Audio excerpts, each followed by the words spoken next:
नमस्कार। प्रिया शंकर एकेडमी में मैं प्रिया श्रीवास्तव आपका हार्दिक स्वागत करती हूँ। प्रिया शंकर एकेडमी उन सभी विद्यार्थियों के लिए है जो सिविल सेवा परीक्षाओं की तैयारी कर रहे हैं।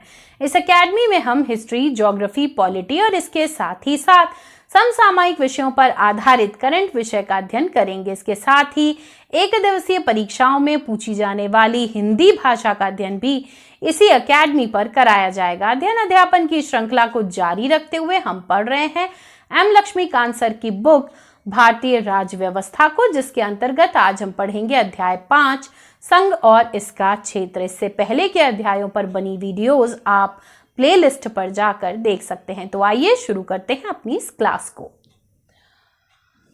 संघ और इसका क्षेत्र। आर्टिकल 1 से लेकर 4 तक संविधान में राज्यों और संघ के विषय में जानकारी दी गई है और इसके साथ ही यह भी बताया गया है कि यदि राज्यों का गठन या फिर उन्हें संघ में शामिल किया जाता है तो उसकी शक्ति संसद को दी गई है। इसके साथ ही हम यह भी जानेंगे इस पाठ में कि कितने राज्य हैं, किन किन राज्यों का कब गठन हुआ और कितने केंद्र शासित प्रदेश हैं। तो आर्टिकल 1 यह कहता है कि इंडिया यानी भारत राज्यों का एक संघ होगा। अब हम अगर देखें तो आर्टिकल 1 से हमें 2 बातों का पता चलता है कि हमारे देश का नाम क्या है। तो देश का नाम है हमारे भारत या इंडिया। अब बात आती है कि ये जो भारत है या इंडिया है तो ये है तो एक ही नाम, फिर ये दो चीजें क्यों दिखाई दे रही हैं? तो हुआ यूं कि जब संविधान सभा में संविधान का निर्माण किया जा रहा था तो उसमें से कुछ विद्वान ऐसे थे जो परंपरावादी थे और वह चाहते थे कि भारत का पारंपरिक नाम भारत ही रहे। वहीं कुछ आधुनिकतावादी विद्वान थे जो यह चाहते थे कि अब भारत आजाद हो गया है तो अब उसका एक आधुनिक नाम होना चाहिए इंडिया।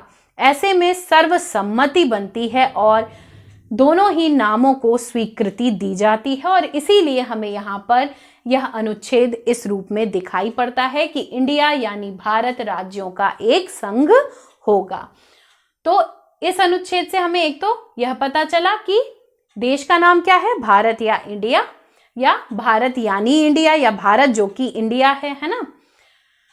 फिर राज्य पद्धति का प्रकार। तो यहाँ में राज्य पद्धति का क्या प्रकार दिखता है कि भारत राज्यों का एक संघ होगा और यहाँ पर राज्यों को संघ से अलग होने की अनुमति बिल्कुल भी नहीं है। क्यों नहीं है? क्योंकि यहाँ पर राज्य संघ में किसी समझौते के तहत नहीं मिले हैं। ठीक है, इसीलिए कहा जाता है कि जो भारत है वह राज्यों का एक संघ है और विभक्त राज्यों का इसे अविभाज्य संघ कहा जाता है। जहां पर हमें राज्य तो विभिन्न प्रकार के दिख रहे हैं, राज्य अलग अलग दिख रहे हैं, यानी 28 राज्य हैं तो वो सब अलग अलग हैं, सबका अपना अस्तित्व है। लेकिन अविभाज्य संघ यानी संघ कभी भी नहीं टूट सकता है, संघ से कभी भी ये राज्य अलग नहीं हो सकते हैं, क्योंकि ये जो संघ बना है वो किसी भी प्रकार से राज्यों के समझौते करने पर नहीं बना है। ठीक है, तो ये बात ध्यान रखिएगा। फिर देखिए यही बात ये कह रहा है कि राज्यों को संघ से अलग होने का अधिकार नहीं है। क्यों नहीं है? क्योंकि हमने कोई समझौता नहीं कर रखा है। ठीक है, ये हमारी एक पद्धति का प्रकार है, हमने इस पद्धति को अपनाया है। ठीक है, फिर भारतीय क्षेत्र 3 भागों में विभक्त है। 1 राज्य क्षेत्र, 2 संघ क्षेत्र और तीसरा भविष्य में अधिग्रहित क्षेत्र। राज्यों और संघ शासित राज्यों के नाम उनके क्षेत्र विस्तार को संविधान की पहली अनुसूची में रखा गया है। याद रखिएगा, पहली अनुसूची, और कुछ भी चीज पहली है तो बहुत इंपॉर्टेंट है, इसलिए आपको यहां मिल गया इंपॉर्टेंट पीटी पॉइंट। तो ये बात ध्यान रखिएगा। वर्तमान में 28 राज्य और 8 केंद्र शासित प्रदेश हैं। हमें पता ही है कि अभी कुछ समय पहले जम्मू कश्मीर जो कि राज्य था उसे यूनियन टेरिटरी बना दिया गया और इसके साथ ही लद्दाख को भी यूनियन टेरिटरी बनाया गया था, जिस वजह से 9 केंद्र शासित प्रदेश हो गए थे। लेकिन अभी 26 जनवरी 2020 को दादरा नगर हवेली में दमन दीव को मिला दिया गया है, इसलिए अब 8 केंद्र शासित प्रदेश हो गए हैं। तो ये बात ध्यान रखिएगा। भारतीय संघ की अवधारणा से ज्यादा व्यापक अवधारणा भारतीय क्षेत्र है। क्यों? क्योंकि जब हम कहेंगे भारतीय क्षेत्र तो उसमें हम राज्य क्षेत्र की भी बात कर रहे हैं, यानी भारतीय क्षेत्र में राज्य क्षेत्र भी आएंगे, संघ क्षेत्र भी आएंगे और भविष्य में अधिग्रहित क्षेत्र भी आएंगे। लेकिन जब हम कहेंगे भारतीय संघ तो इसमें केवल राज्य क्षेत्र और संघ क्षेत्र ही आते हैं। तो इस तरीके से अगर हम देखें तो भारतीय क्षेत्र भारतीय संघ से ज्यादा व्यापक अवधारणा है। ठीक है, समझ गए आप? फिर चूंकि भारत एक संप्रभु राष्ट्र है तो कुछ अंतर्राष्ट्रीय कानूनों के तहत भारत विदेशी क्षेत्र का भी अधिग्रहण कर सकता है। कैसे करेगा? तो ये करेगा सत्ता हस्तांतरण के द्वारा। सत्ता हस्तांतरण कैसे होगी? जैसे संधि, उपहार या लीज के द्वारा। फिर कैसे अधिग्रहण कर सकता है? व्यवसाय द्वारा। फिर कैसे अधिग्रहण कर सकता है? तीसरा पॉइंट, तो फिर जीत या हार कर। ठीक है, तो इन 3 तरीकों से भारत विदेशी क्षेत्र का अधिग्रहण कर सकता है, सत्ता हस्तांतरण, व्यवसाय द्वारा और जीत या हार कर। फिर संविधान लागू होने के बाद दादर नगर हवेली, गोवा, दमन दीव, पुदुचेरी, सिक्किम इन विदेशी क्षेत्रों का भारत के द्वारा अधिग्रहण किया गया। अब देखते हैं आगे। तो आर्टिकल 2 यह कहता है, आर्टिकल 2 क्या कहता है कि संसद को, ध्यान दीजिएगा, संसद को यह शक्ति दी गई है कि संसद विधि द्वारा ऐसे निर्बंधों और शर्तों पर जो वह ठीक समझे संघ में नए राज्यों का प्रवेश और उनकी स्थापना कर सकती है। तो यहाँ पर हमें 2 बातें पता चली कि पहली बात तो ये जो राज्यों का गठन है या किसी राज्य को केंद्र शासित प्रदेश में शामिल करना है, उसकी शक्ति या यह अधिकार किसको है? संसद को है। ठीक है, और संसद क्या काम कर सकती है? संसद 2 काम कर सकती है। एक, नए राज्यों को भारत के संघ में शामिल कर सकती है और दूसरा, नए राज्यों को गठित करने की शक्ति भी इसे ही दी गई है। और अगर हम देखें तो जब बात आती है नए राज्यों को भारत के संघ में शामिल करने की, तो हम यहाँ पर देखते हैं कि यहाँ पर जो राज्य हैं वो पूर्व से ही अस्तित्व में हैं। जैसे जम्मू कश्मीर पहले से ही अस्तित्व में था, फिर उसे संघ शासित प्रदेश बना दिया गया। लद्दाख भी पहले से ही एक अस्तित्व में था और बाद में उसे क्या बना दिया गया? केंद्र शासित प्रदेश बना दिया गया। लेकिन ये जो दूसरी कंडीशन है, यानी नए राज्यों को गठित करने वाली, तो उसमें राज्य पहले से अस्तित्व में नहीं होते हैं, इनका उद्भव ये उदित होते हैं। जैसे उत्तर प्रदेश से उत्तराखंड राज्य बना, तो इससे पहले तो नहीं था ना। या फिर मद्रास से तेलुगु भाषी क्षेत्र आंध्र प्रदेश बना, तो उससे पहले तो आंध्र प्रदेश का कोई वजूद नहीं था। तो यही बात क्या है रहा है ये। ठीक है, फिर ये आपको देखिए, ये इंपॉर्टेंट पीटी पॉइंट है कि ऐसा करने की शक्ति किसको प्राप्त है? संसद को। और संसद क्या कर सकती है कि नए राज्य का गठन या किसी राज्य को केंद्र शासित प्रदेश बना सकती है। ठीक है, अब देखते हैं आर्टिकल 3 क्या कहता है। तो आर्टिकल 3 ये कहता है कि राज्यों के पुनर्गठन संबंधी संसद की शक्ति और क्या क्या है ये बताता है। ठीक है, क्योंकि ये तो बता दिया कि ऐसा करने की शक्ति संसद की है, ये 2 काम कर सकती है। अब और क्या क्या शक्ति है? तो संसद को निम्न शक्तियां यह अनुच्छेद देता है। 1, किसी राज्य से उसका क्षेत्र अलग करने की शक्ति, जैसे यूपी से उत्तराखंड बना दिया है ना। 2 या 2 से अधिक राज्यों को मिलाकर किसी राज्य क्षेत्र को किसी राज्य क्षेत्र में मिलाकर गठन करने की शक्ति। ठीक है, ये देता है। ठीक है, और क्या करता है? और ये कहता है कि किसी राज्य क्षेत्र को संसद बढ़ा सकेगी, किसी राज्य क्षेत्र को संसद घटा सकेगी। बढ़ाएगी कैसे? 2 या 2 से अधिक राज्यों को मिला देगी तो क्षेत्र बढ़ जाएगा। किसी राज्य क्षेत्र घटेगा कैसे? उसको घटाएगी कैसे? तो कोई भी राज्य क्षेत्र कैसे घटेगा? जैसे यूपी से उत्तराखंड बना दिया तो यूपी का जो क्षेत्र था वो तो घट गया ना। तो यही बात है। तो किसी राज्य क्षेत्र को घटा सकेगी, किसी राज्य क्षेत्र को बढ़ा सकेगी, किसी राज्य की सीमाओं में परिवर्तन कर सकती है और किसी राज्य के नाम में परिवर्तन कर सकती है। यहाँ पर 3 शर्तें हैं परिवर्तन के संबंध में। एक कि परिवर्तन संबंधी कोई अध्यादेश राष्ट्रपति की पूर्व मंजूरी के बाद ही संसद में पेश होगा। अगर हम इन परिवर्तनों से संबंधित कोई भी काम करते हैं तो इन परिवर्तनों से संबंधित कोई भी अध्यादेश राष्ट्रपति की पूर्व मंजूरी के बाद ही संसद में पेश होगा। दूसरी शर्त यह है कि संस्तुति से पूर्व राष्ट्रपति उस अध्यादेश को संबंधित राज्य के विधानमंडल का मत जानने हेतु भेजता है। वो एक निश्चित अवधि देता है, उस निश्चित अवधि में अगर विधानमंडल का जो मत है वो आ जाता है तो भी यह आवश्यक नहीं है कि राष्ट्रपति उसको माने, यानी राष्ट्रपति उस मत को मानने के लिए बाध्य नहीं है। एक बात यहाँ और ध्यान रखनी है कि ये जो शर्त है अध्यादेश को संबंधित राज्य के विधानमंडल का मत जानने वाली ये जो शर्त है वह यूनियन टेरिटरी बनाने के लिए आवश्यक नहीं है। यानी जब आप किसी राज्य को केंद्र शासित प्रदेश में बदलेंगे तब इस शर्त का पालन करना आवश्यक नहीं है, तो ये बात ध्यान रखिएगा। फिर तीसरी शर्त क्या है कि संसद को नए राज्यों का निर्माण करने की शक्ति किसी राज्य या संघ क्षेत्र के किसी भाग को किसी अन्य राज्य या संघ क्षेत्र में मिलाकर अथवा राज्य या संघ निर्माण करने की शक्ति प्राप्त है। तो ये कह रहा है कि ये सारे परिवर्तन करने की शक्ति संसद को प्राप्त है। ठीक है, तो ये बात ध्यान रखिएगा। अब आता है आर्टिकल 4। तो ये क्या कहता है? ये कहता है कि आर्टिकल 2 और आर्टिकल 3 के अंतर्गत जो भी परिवर्तन किए जाएंगे उन्हें आर्टिकल 368 के तहत संविधान संशोधन नहीं माना जाएगा। फिर ये परिवर्तन कैसे होंगे? तो ये परिवर्तन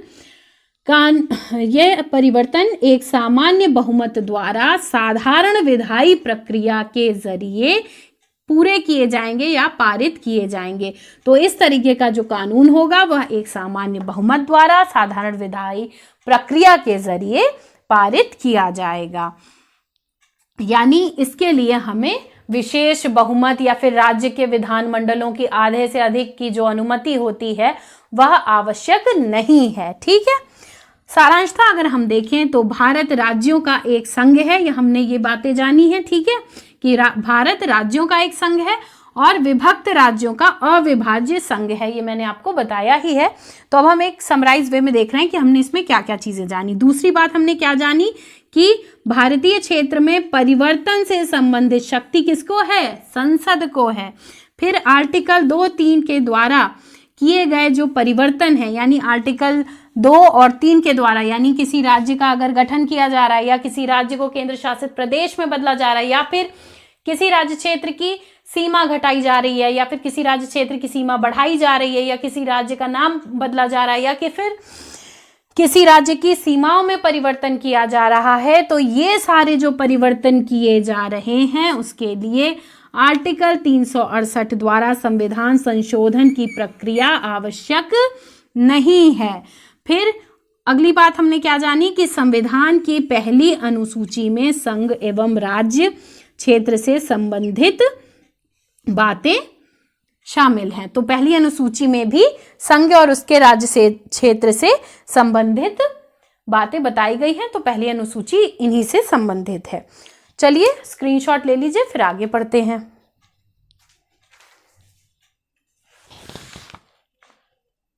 स्क्रीनशॉट ले लिया, चलिए अब पढ़ते हैं आगे। अब प्रश्न ये उठता है कि क्या संसद को यह अधिकार है कि वह आर्टिकल 3 के अंतर्गत किसी राज्य क्षेत्र को समाप्त कर उस भारतीय क्षेत्र को किसी अन्य देश को दे सकती है? तो ये काम क्या संसद आर्टिकल 3 के अंतर्गत कर सकती है? तो नहीं, संसद आर्टिकल 3 के अंतर्गत किसी राज्य क्षेत्र को समाप्त कर उस भारतीय क्षेत्र को किसी अन्य देश को नहीं दे सकती है, लेकिन वो ऐसा काम कर सकती है और इसके लिए उसे आर्टिकल 368 के तहत संविधान संशोधन करना होगा। संविधान संशोधन करने के बाद ही संसद किसी राज्य क्षेत्र को समाप्त कर उस भारतीय क्षेत्र को किसी अन्य देश को दे सकती है।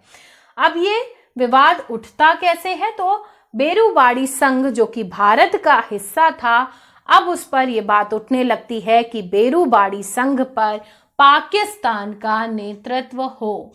जैसा कि हम सभी जानते हैं कि जब भारत आजाद हुआ तो उसके दो टुकड़े हो चुके थे, एक भारत और एक पाकिस्तान। तो अब पाकिस्तान दूसरा देश हो गया और बेरूबाड़ी संघ को पाकिस्तान को देने की बात उठने लगी। तो अब सुप्रीम कोर्ट का फिर निर्देश आता है और वो क्या कहती है कि संसद की शक्ति किसी राज्य की सीमा को समाप्त करने और भारतीय क्षेत्र किसी अन्य देश को देने की शक्ति आर्टिकल 3 के अंतर्गत नहीं है।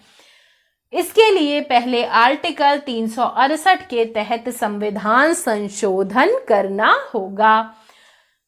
फिर इसीलिए चूंकि हमें उक्त क्षेत्र यानी जो बेरूबाड़ी संघ है उसे पाकिस्तान को देना था, इसीलिए संविधान में नवा संविधान संशोधन 1960 में किया जाता है और उसके प्रभावी होने पर ही उक्त क्षेत्र को यानी बेरूबाड़ी संघ को पाकिस्तान को दे दिया गया।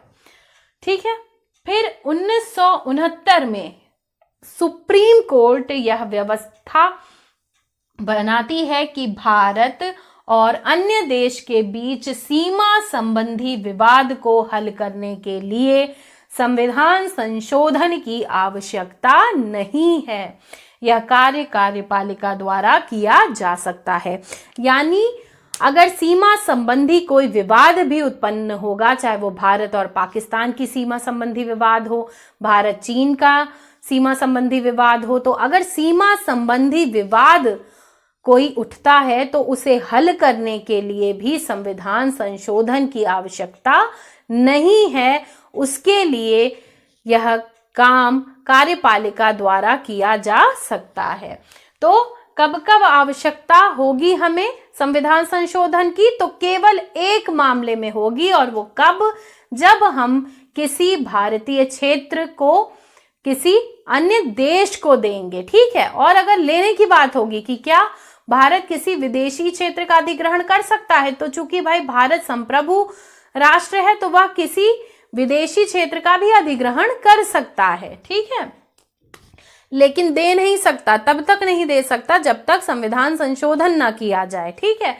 और रही बात सीमा संबंधी विवादों की, तो उसके लिए कार्यपालिका स्वयं में कार्य करने को सक्षम है, क्योंकि हम देख ही चुके हैं कि सीमा संबंधी चाहे विवाद हो या सीमाओं का परिवर्तन करना हो या फिर किसी राज्य क्षेत्र की सीमा को घटाना हो, बढ़ाना हो, है ना, तो इन सब के लिए संविधान संशोधन नहीं चाहिए। अब देखते हैं संविधान संशोधन अधिनियम 2015 ये क्या है और ये क्यों हुआ। तो भारत और बांग्लादेश की सरकारों के बीच एक समझौता होता है और उसके तहत भारत 111 क्षेत्र बांग्लादेश को दे देता है और बांग्लादेश 51 अंतः क्षेत्र भारत को दे देता है। और ये प्रक्रिया संविधान संशोधन अधिनियम 2015 द्वारा की जाती है। अब देखते हैं केंद्र शासित प्रदेशों और राज्यों के उद्भव को। तो पहले देखते हैं देशी रियासतों का एकीकरण। तो हम जानते हैं कि देशी रियासतों के एकीकरण में सरदार वल्लभ भाई पटेल ने महत्वपूर्ण भूमिका निभाई थी। आजादी से पहले राजनीतिक इकाई दो भागों में बटी थी। एक ब्रिटिश प्रांत जहां ब्रिटिशर्स का सीधे सीधे शासन होता था, यानी ये ब्रिटिशर्स के सीधे अधीन होते थे, और दूसरा था देशी रियासतें। इसमें ये रियासतें राजा के अधीन होती थी पर ब्रिटिश राजशाही से ये संबंधित होती थी, और मतलब ये उस ब्रिटिश राजशाही से भी संबद्ध रहेंगी। ठीक है, भले ही उन पर राजा शासन कर रहा है। आजादी के बाद 549 देशी रियासतें भारत में मिल गई।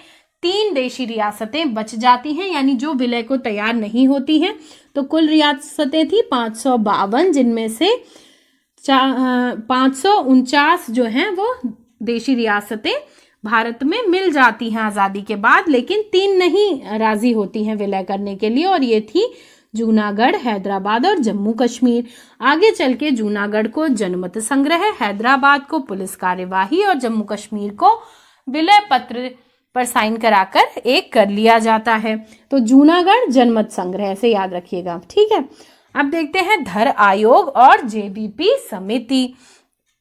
तो दक्षिण भारत में यह मांग उठने लगी कि राज्यों का गठन भाषाई आधार पर हो, लेकिन ये बात संभव नहीं थी, क्योंकि हम सभी जानते हैं, कहते हैं ना कि कोस कोस पर पानी बदले और 4 कोस पर बानी। तो ऐसे में बहुत विविधता है भारत में भाषाई स्तर पर भी, और ऐसे में जैसे जैसे भाषा बदल रही है वैसे वैसे राज्य बना दिए जाएं तो ये संभव नहीं था, बहुत बिखराव हो जाता।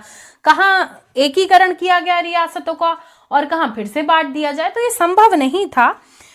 देखते हैं क्या होता है आगे। तो फिर होता यह है कि जून 1948 में भारत सरकार ने S.K. धर की अध्यक्षता में भाषाई प्रांत आयोग की नियुक्ति की। आयोग ने सिफारिश की कि राज्यों का गठन भाषाई आधार पर नहीं होना चाहिए, बल्कि प्रशासनिक सुविधा के आधार पर राज्यों का गठन किया जाना चाहिए।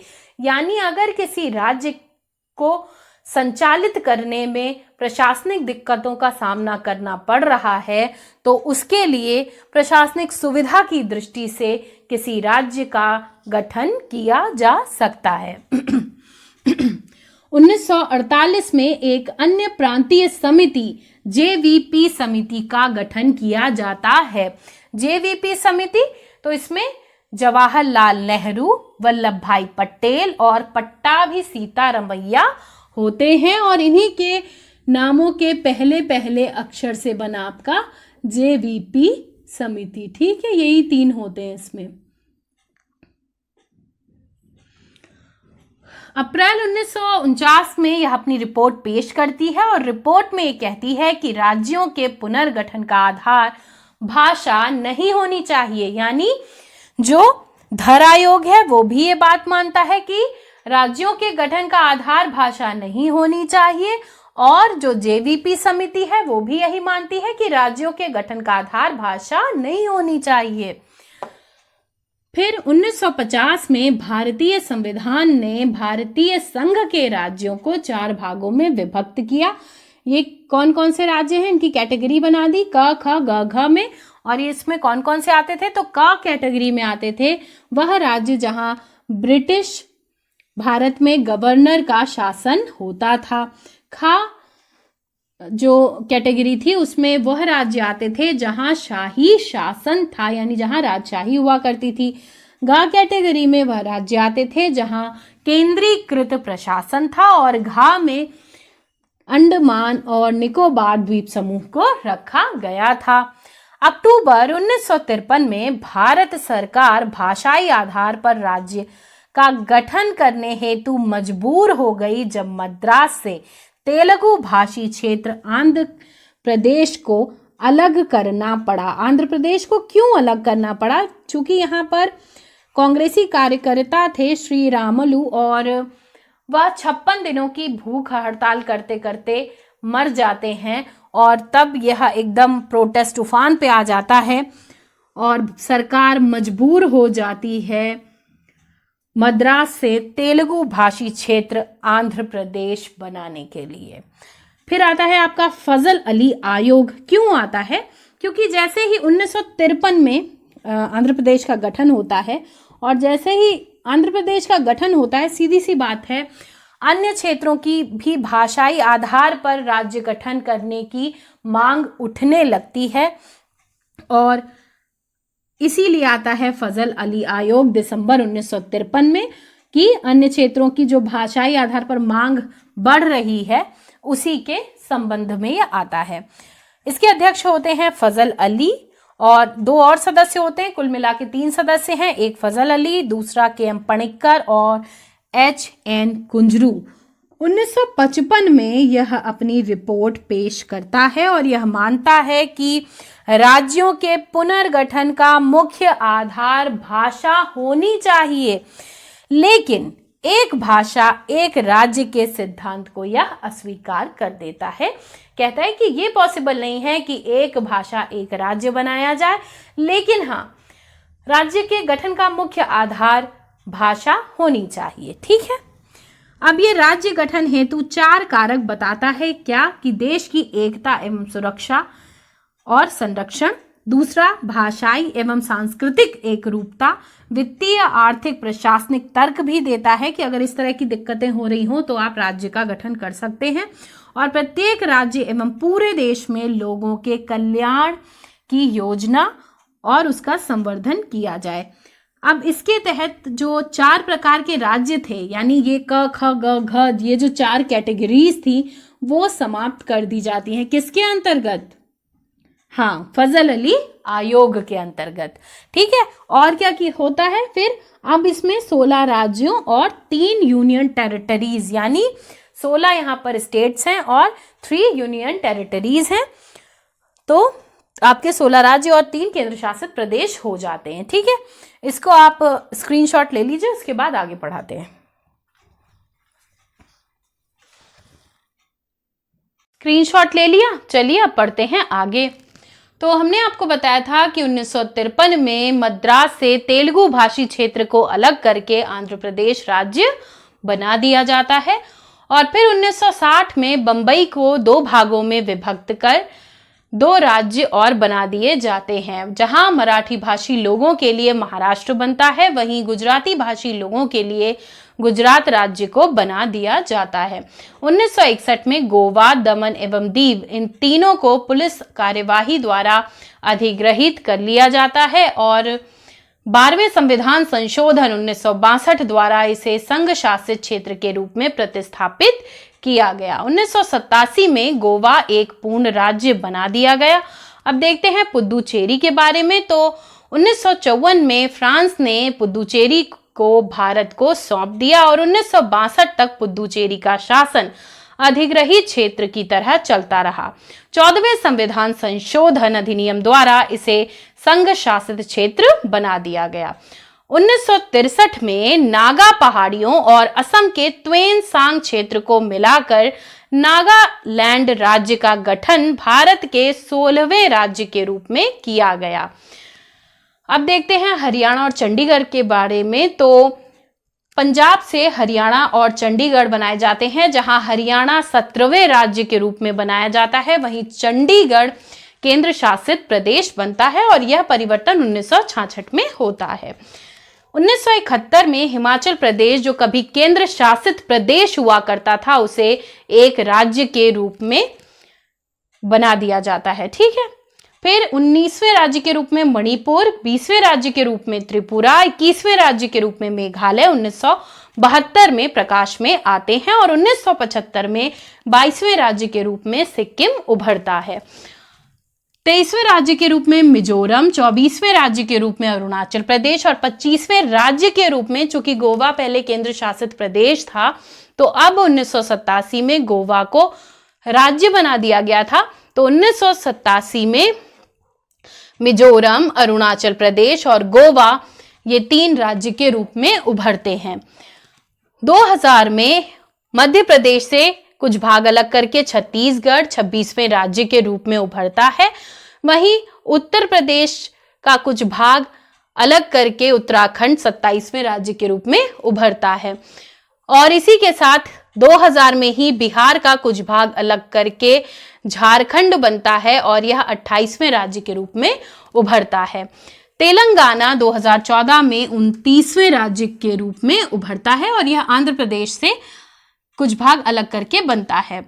फिर अगस्त 2019 में जम्मू कश्मीर, जो कभी राज्य हुआ करता था, उसे केंद्र शासित प्रदेश बना दिया जाता है, और लद्दाख को भी केंद्र शासित प्रदेश बना दिया जाता है। तो इस प्रकार यहाँ पर 28 राज्य और 9 यूनियन टेरिटरीज हो जाते हैं। अभी हाल ही में 26 जनवरी 2020 को, यानी इसी साल, दमन दीव का विलय दादर नगर हवेली में कर दिया जाता है। तो वर्तमान समय में 28 राज्य और 8 केंद्र शासित प्रदेश हैं। अब देखते हैं नामों में परिवर्तन।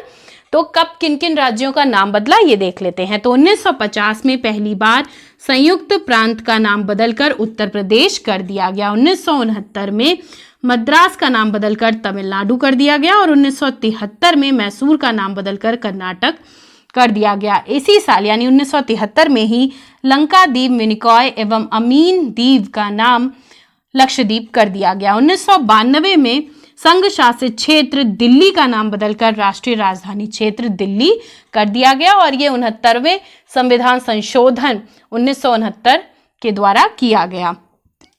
2006 में उत्तरांचल का नाम बदलकर उत्तराखंड कर दिया गया और इसी साल यानी 2006 में ही पांडिचेरी का नाम बदलकर पुद्दुचेरी कर दिया गया। 2011 में उड़ीसा का नाम बदलकर ओडिशा कर दिया गया। तो इस प्रकार से अगर हम देखें तो हमने सारी जानकारियां अब आपको दे दी हैं जो भी इस चैप्टर में बताई गई थी। तो इस तरीके से आपका एम लक्ष्मीकांत का अध्याय 5 संघ और इसका क्षेत्र समाप्त होता है। नमस्कार, धन्यवाद।